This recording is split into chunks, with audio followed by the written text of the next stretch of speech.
Welcome sa channel natin mga boss, online sa putan. So ito boss, ito yung lumang tala natin, natuyo na. So ayun, napapansin nyo yung putol yung galaman niya. Pero siya yung pinakamalaki dito sa laban na to. Mas malaki yung kalaban niya.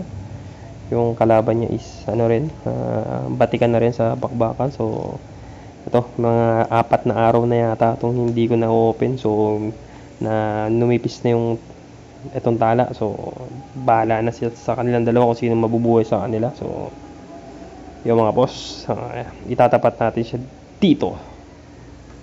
Yan mga boss, kala nyo lang healthy yan, pero pag tinitingnan nyo, tuyot na rin yan. Papakita ko dito sa may sa side na to para makita nyo na sa anggulong to is tuyot na rin, pareha sila ng tala. Ayun, so match, hindi naman match, lugi pa rin yung tala kasi kulang yung paa ng tala dito eh. So parang tingnan natin kung anong kakalagpasan. So parang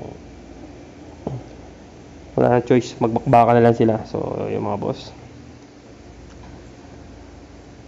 yung mga boss, yung tala natin delikado pa rin yung pormahan nito kumbaga parang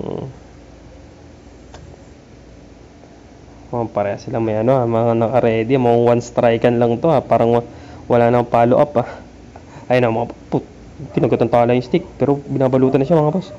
Kagat niya yung stick, yan na, binalutan ng mga boss, tinuluyan na yung tala natin. Ganun lang yung kabilis. Ayun na lang pala yun. Wala na palang ibubuka mga boss para hindi man lang nakaalis sa pwesto yung tala. So yun nakikita naman na parehas yung gagamba parehas gutom, tapos kung sino lang talaga mahina, sino lang yun na talaga yung hindi makakasurvive. So ayun mga boss, until sa next upload mga boss, chill lang tayo dyan. Salamat sa panonood, salamat sa suporta.